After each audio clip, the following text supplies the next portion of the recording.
Imagine you're sitting in your car, you're maybe staring at the road ahead, hands trembling on the wheel. You've made the choice.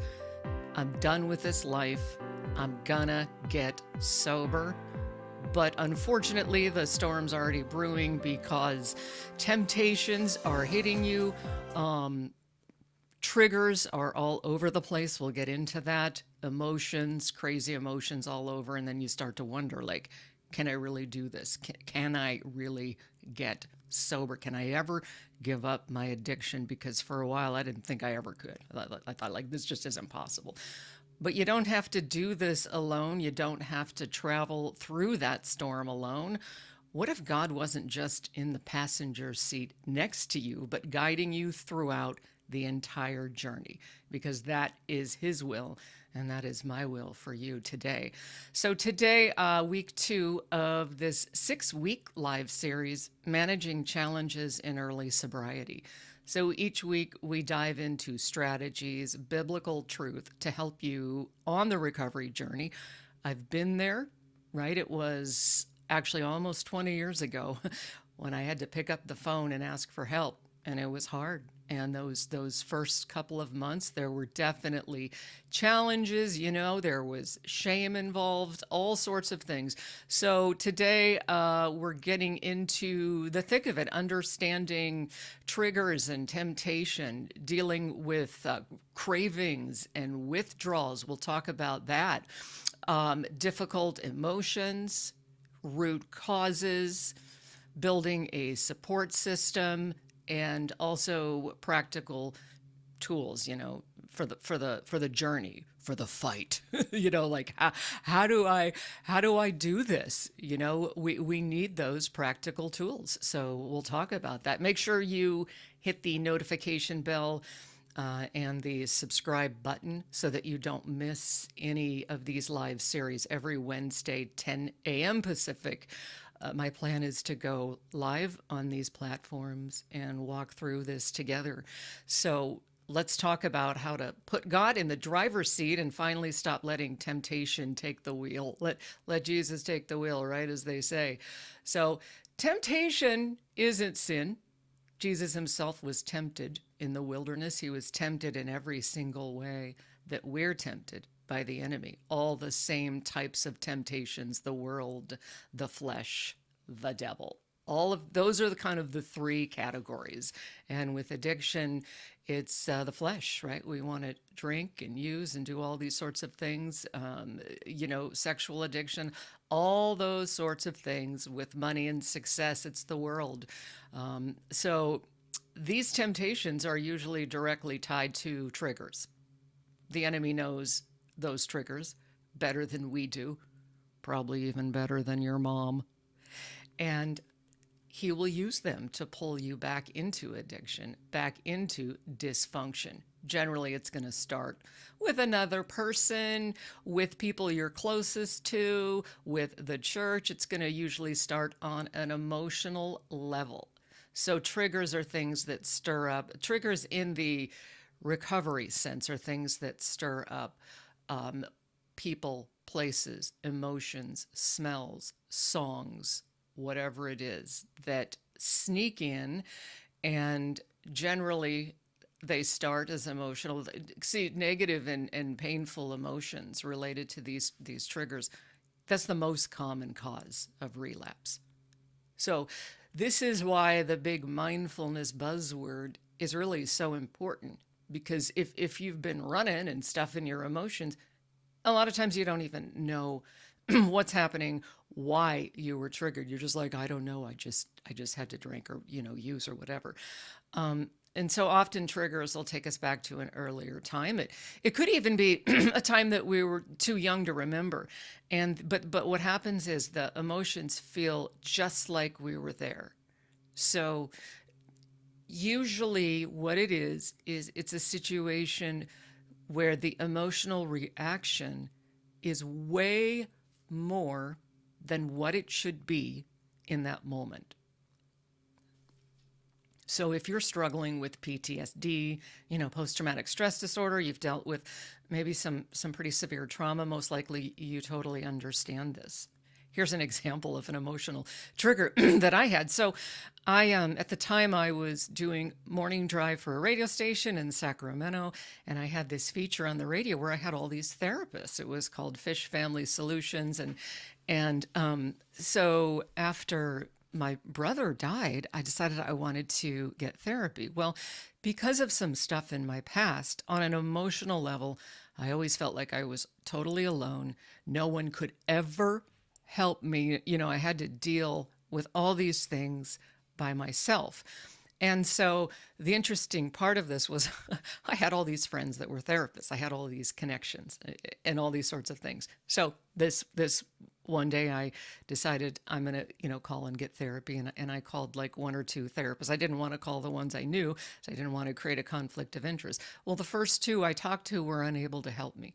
And I literally began sobbing like a baby. I'm all alone. Nobody can help me. Here I am. I got the radio show. I got all these friends. I could have called one of the therapists for a referral, but it was like I was 5 again and I'm just sobbing. And and what was interesting was at that time I'd been sober for a while, so I made the connection. And I knew I was being triggered. I knew what was happening, that I was going back to that place where, excuse me, I felt like no one could help me. But the reality was this wasn't true. And so I was able to connect with the trigger. I understood what was happening and I grieved it. I just sobbed all night long and I let it happen. And then I replaced it with the truth of what I just told you. I'm not alone. I have therapists on speed dial, like, hello. But I had to make that connection. Okay. So if you recognize this trigger as something that goes back to your childhood, back to an earlier time, it's a good idea to grieve it or work through it if you can.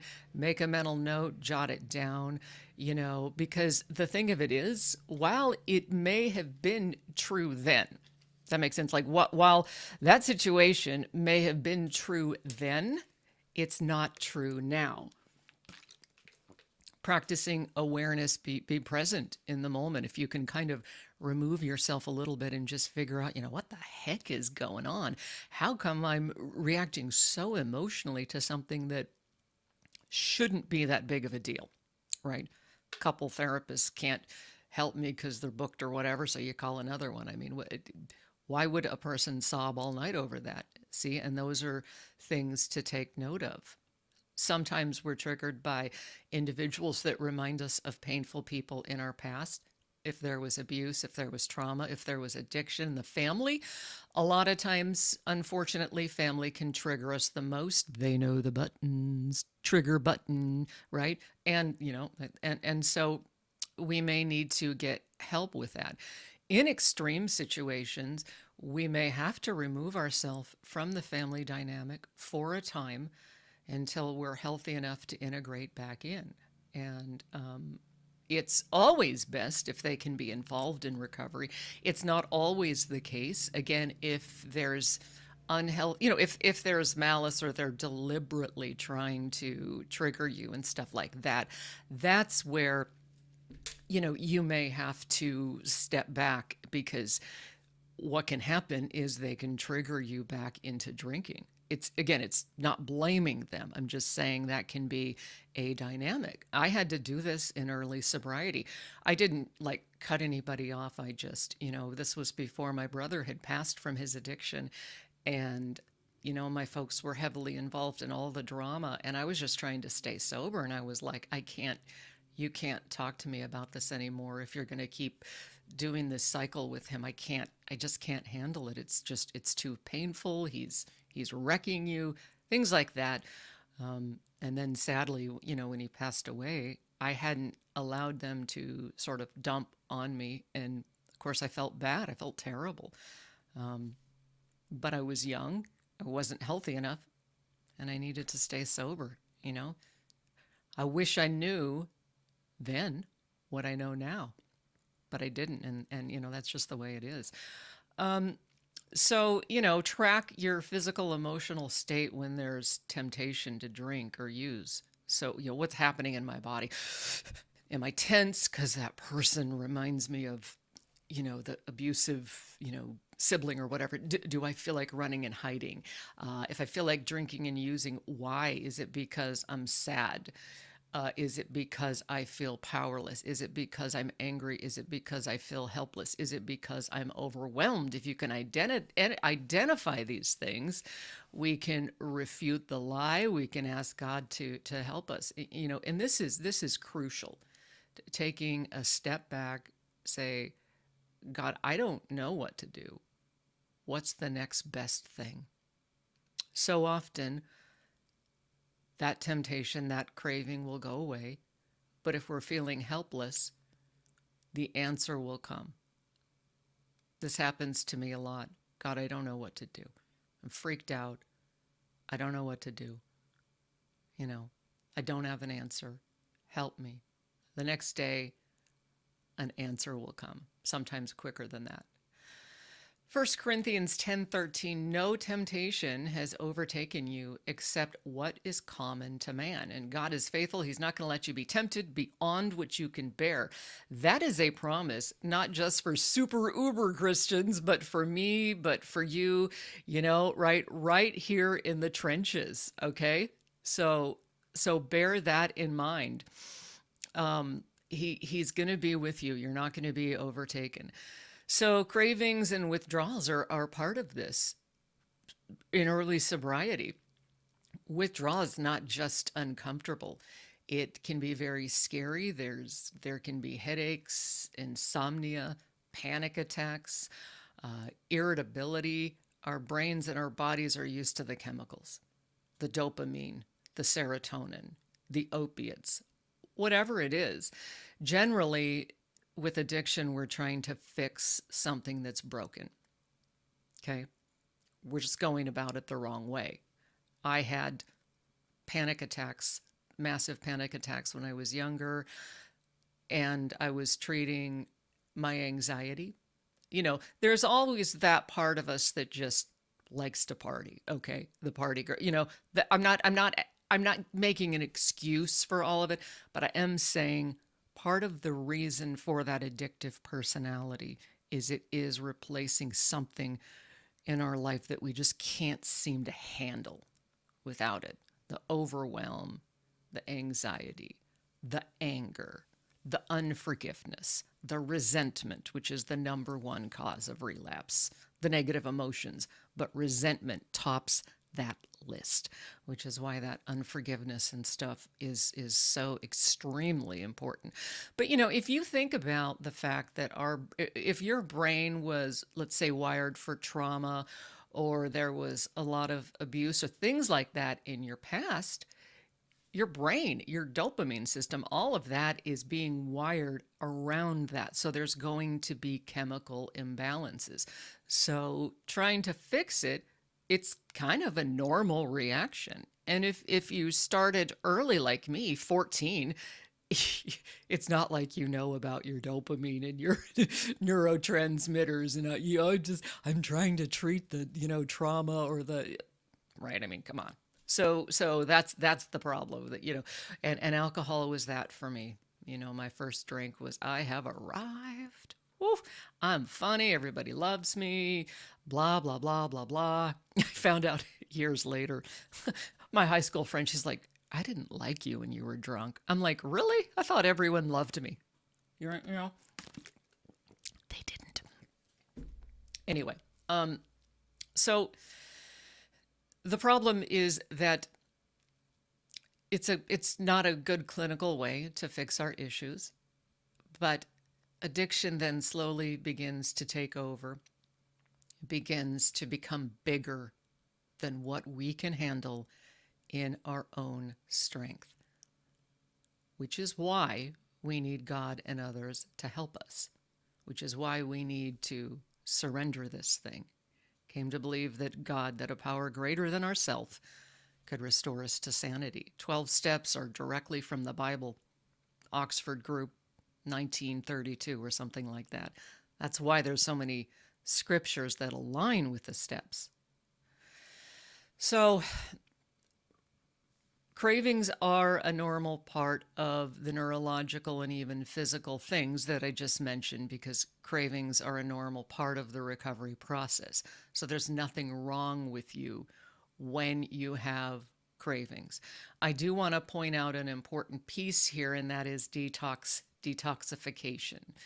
So if you're drinking and using on a daily basis, I would recommend that you get an assessment from a therapist, that you at least maybe check into a recovery center to determine your risk of detox, because it can be very, very horrible and painful with opiates, heroin, oxycontin, the whole dope sick, those types of drugs.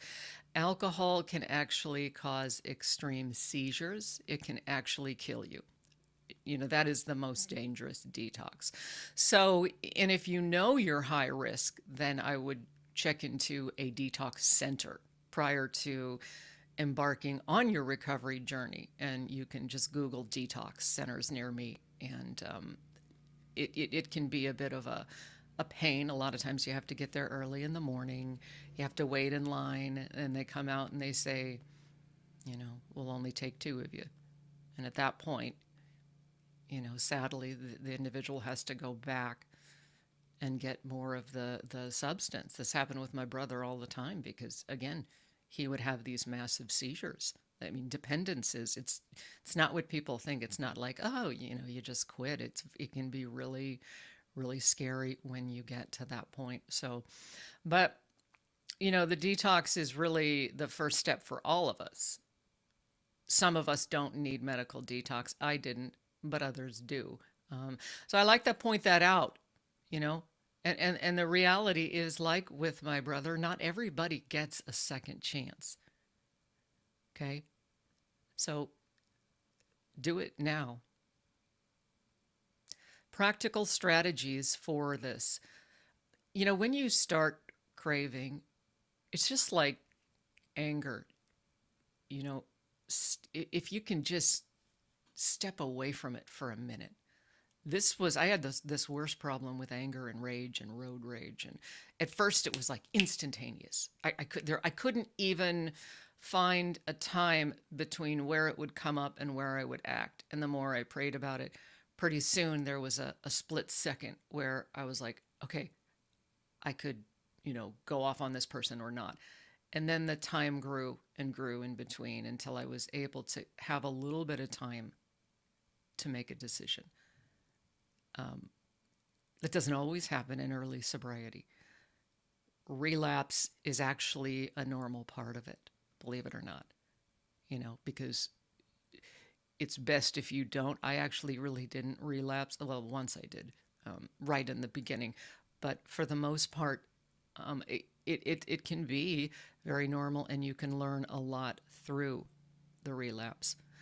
Change your location. If you drive by the liquor store or the marijuana store these days, right, or that person, place, or thing that you're addicted to, or whatever it is, change the location, change your route, call a support person, get a sponsor. Prayer and meditation is huge. Bible says, then they cried out to the Lord in their trouble, and he saved them from their distress. He brought them out of darkness, the utter darkness, and broke away their chains. Psalm 107, 13 and 14. Another thing is find some hobbies. You obviously had them when you were younger, before your addiction. What do you like to do? Coach skiing. That's what I did. Start hiking. The endorphins of exercise are huge. Reading, get into books, join groups. There's all kinds of wonderful things. So I would just recommend that, because we have to have replacement activities. You see what I'm saying? You can't quit something if you don't have something to replace it with. Otherwise, it's just so easy to go back to that thing because that's the thing that worked. So the goal in recovery is to find other things that work. Makes sense? So difficult emotions and root causes. I love what Gabor Mate said. Don't ask why the addiction, ask why the pain. Because addiction, as most of us know, numbs the deeper stuff. I've become comfortably numb. Like the Pink Floyd song. I think that song's about heroin. Alcohol, I'm the life of the party. Speed, I get more done. Whatever your drug of choice is, fear, trauma, loneliness, shame, all that just kind of goes away, doesn't it? Yeah, it's so great until we're homeless or living on the street, and we can't quit on our own. And then you look back and you're thinking, gee, I would have rather just dealt with those emotions than be living like this. You know, codependency, low self-esteem. For me, um, dyslexia was huge. I'm dyslexic, and at a young age, I had teachers say, she's stupid, she'll never amount to anything, all these kind of things going on. Self-esteem was terrible. And then of course I would drink and all that would go away because I was funny and smart and witty. So I thought I really was kind of funny. I mean, I did have people laughing, right? Um, but so once we get sober, we're gonna have to embrace and accept being uncomfortable in our skin. Does it ever fully go away? Maybe, maybe not. Doesn't always for me, but it's okay. It's okay.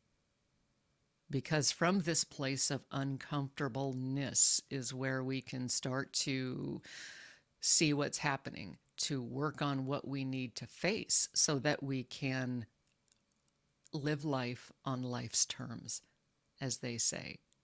And recognizing this pattern is so wonderful to get it, to finally see it. When I felt rejection, I wanted to escape. Maybe that's what it is. For me, with the dyslexia, feeling stupid, one of the things I could never get was math. And my dad had used to teach math, and he meant well.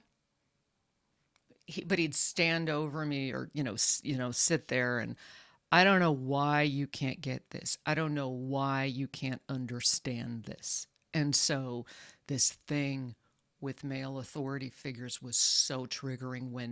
When bosses would come in and they would just ask me questions, I would like blank out, shut down, turn red, all of this stuff, because I felt like it was a setup.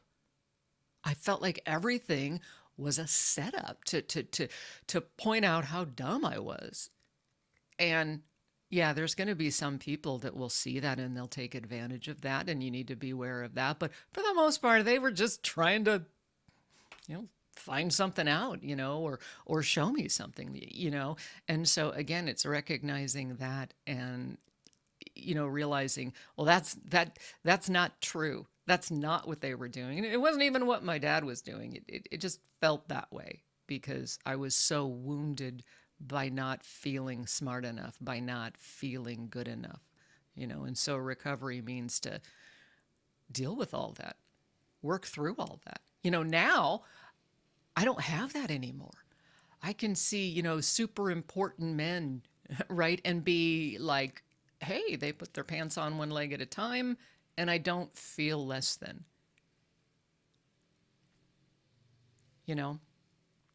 So the thing of it is, one of the things I heard a lot too growing up, and a lot of parents do it, and they mean well, is but they can't really deal even with their own emotions. I mean, in my family, my grandpa was an alcoholic, uncle alcoholic, so my mom dealt with all of that trauma, the abuse of alcoholism in the family growing up. So to deal with a teenager's emotions, are you kidding? So it was like this, don't feel that way. Stop feeling that way. We don't know why you feel that way. Your father and I don't know why you feel that way. This is called emotional invalidation. It's super, super, super horrible, dangerous, causes all kinds of problems. We stuff our emotions from a young age. Um, it teaches women to ignore our instincts. Oh my word, so that when we're around harmful people, we tell ourselves, oh, it's nothing, right? I don't know if you ever read The Gift of Fear by Gavin de Becker. Oh my gosh, life changing. I mean, woof. I have to thank my friend Lori for referring that book to me. I've read it like 3 times. It's just it's amazing, and that's a whole nother kind of issue, which is about recognizing criminals and stuff like that. But it's also in there too, because a lot of times we get sober, and there's all kinds of other trauma from living that life, from being drunk and taken advantage of, being abused, whatever it is. So once we can kind of start to connect all these dots, because a lot of times if there was the emotional stuffing, it started really, really, really early. So we're running, we're being triggered, we're drinking. We don't even know why. We don't even know what's happening. Completely disconnected from ourself. And so it's coming back to ourself. That's really what recovery is. Coming back to the little kid, the inner child. God, who am I? Who did you create me to be? Because once we understand what's happening emotionally, what's causing this trigger, we can work through it, deal with it, fight against it. So some of the things to watch for too, the whole HALT, which is hungry, angry, lonely, tired. Or am I hangry? I like that one. Those are things that weaken us, that can cause us to be triggered as well. Anxieties, fear, shame from the past. Shame is a big one. Now, Jesus said, I did not come for the healthy. I came for the sick. That was the reason of the first coming. He died for you. He died to fulfill the Old Testament penalty for sin. He was the sacrifice. So let that sink in. People say, oh, Jesus did away with it. No, he didn't do away with the law. He became it, and he was the ultimate sacrifice. So is he going to now go, oh, I'm ashamed of you? Bearing the shame, he went to the cross. Isaiah tells us to proclaim that he came to proclaim the good news to the poor. He sent me to bind up the brokenhearted, to proclaim freedom for the captives, to release from darkness for prisoners, to comfort all who mourn, to bestow on them a crown of beauty instead of ashes, the oil of joy instead of mourning, the garment of praise instead of the spirit of despair. They will be called oaks of righteousness. That's you, friends. The minute that you accept Christ. He says in Colossians, I have transferred you from the kingdom of darkness to the kingdom of heaven. It's immediate. This life isn't. You're still going to go through all the junk as you work through it, but you're being sanctified in the process. Okay. The other huge one here with triggers is surrender and serenity. I got a whole bunch of videos on how to live the serenity prayer. What is it? What does it mean? Because a lot of some of the roots of addiction are the things that we can't control, that we're trying to, right? God, grant me the serenity to accept what I can't change, the courage to change what I can, and then the wisdom to know the difference, because knowing the difference is a key piece. So that's huge, because so much of our anxiety comes from that. I've told this story many times. I remember like literally being in the shower and feeling like God was saying, you spend so much time trying to control what you can't, that you miss the opportunity to control what you can. And so with addiction, a lot of times the drinking or whatever is a replacement for what we lack the courage to do, right? I can't fix that, my boss hates me, so I'm going to go home. I'm going to drink. Now I'm in control. I'm doing something about the situation, but really I'm too scared to talk to him, so I'm going to drink instead. See, this is where the courage to change what we can. And then what's the difference? God, what's yours? What's mine? And when we can separate that out, it can really help with the anxiety and stuff. You just have to think about it like, there's nothing I can do. But if there is something I can do, Lord, show me what it is. And then the rest, I'm going to give to you. So serenity is huge. Obviously, we can't do this alone. We need a support system. You weren't meant to just white-knuckling it, is what they call it, through recovery. You got to have people who get it and people who speak the truth when life's tough. And the thing of it is if you don't have healthy people to lean on, you're going to go back to the dysfunctional ones. It's just the way we're wired. So, when I got sober, I had to get a lot of new friends. Some of the old friends don't like me at all. Especially because I wasn't raised Christian at all. And so it was they got mad at me. Some of them attacked me on Facebook and it sucked, but I've never been happier. I'm sober and found the Lord. And unfortunately, I just, you pray for them, but you will lose friends when you make the switch. But the important thing is to get to a meeting initially, just start somewhere.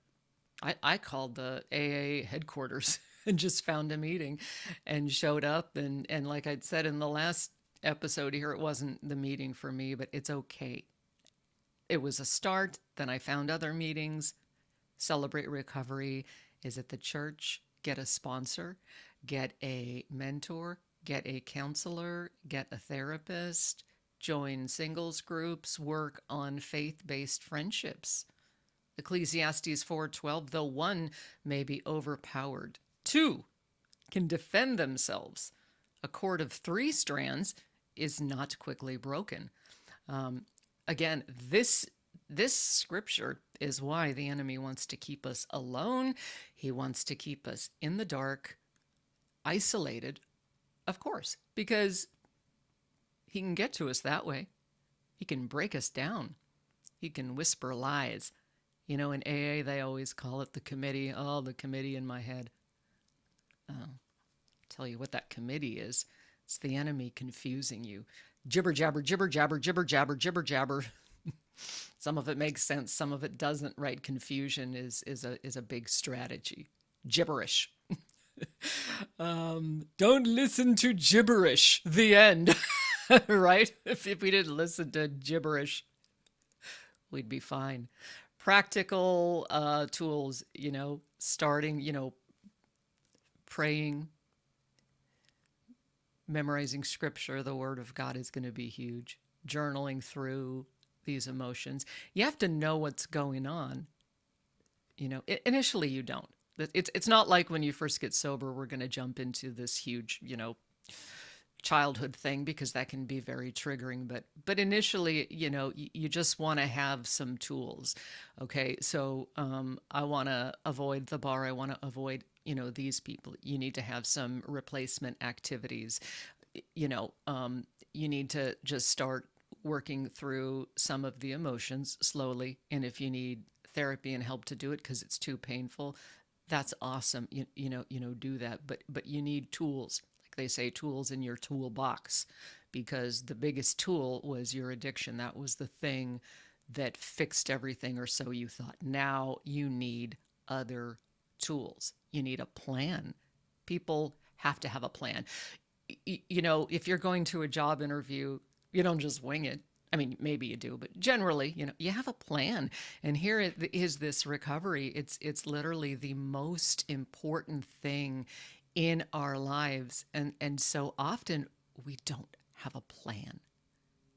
So get a plan and practice being present in the moment, mindfulness, awareness, so that you can start to recognize those triggers, take a step back, manage them in a healthy way.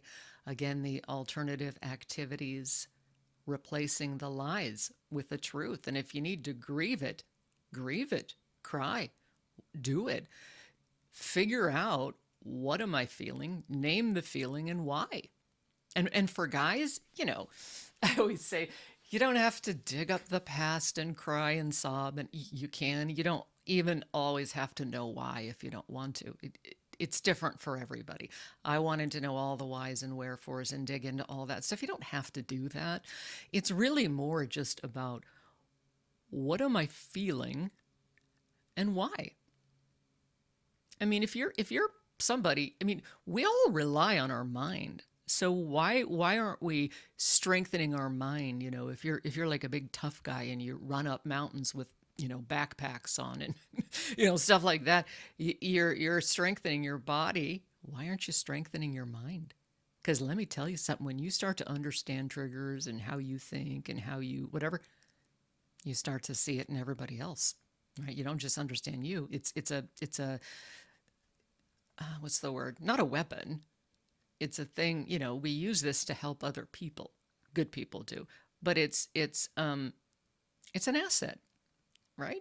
We're, think of it too, like a computer program, neurotransmitters and all that stuff. We're just resetting our mind. We're rebooting it. Okay. So it's, even though emotions feel overwhelming and powerful, they don't define you. They're just emotions. So it's just looking at them and figuring out, what are they trying to tell me? What do they mean? And if you can sit through the pain of it, the next time it'll be a lot easier. Okay?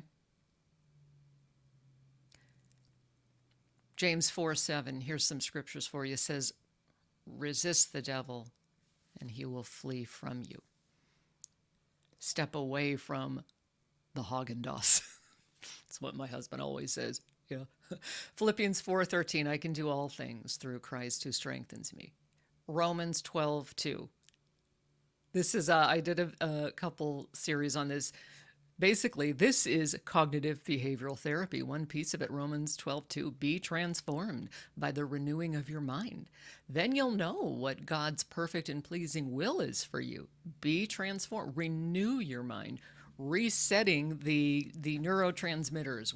We're with healthy people. We're reading the word. We're staying sober. We're in healthy relationships. We're in healthy activities. This is going to start to rewire your brain. And remind yourself, you are not your addiction. You are a child of God. You are loved. You have always been loved by God, way before you got sober. All right, friends, if today was hard, you're not alone. Early sobriety is raw. It's the real deal. But it can be sacred ground, because God is doing something deep in you. And he sees every tear you've cried and every craving you've resisted and every lie that you've silenced with the truth. So, Lord, thank you for your strength, your promises that anchor us in temptation. You never leave us, even when we feel broken, when we feel weak. Help us to cling to you. And I love the third step prayer. When I got sober, I had to say this, or pray this every day with a sponsor. God, I offer myself to you to build with me and do with me as you will. Relieve me of the bondage of self, that I may better do your will. Take away my difficulties, that victory over them may bear witness to those I would help of thy power, thy love, and thy way of life. May I do your will always. Some homework for you: journal your biggest triggers, how you handled them this week, or pick a Bible verse from today. They're in the comment section or the description there, and make it your daily, mantra. Also, share this episode with someone in recovery or thinking about starting recovery. So thanks for hanging out with me today on Genuine Life Recovery. If you are in early sobriety, you are not alone. God's strength is made perfect in your weakness. See you next week, friends.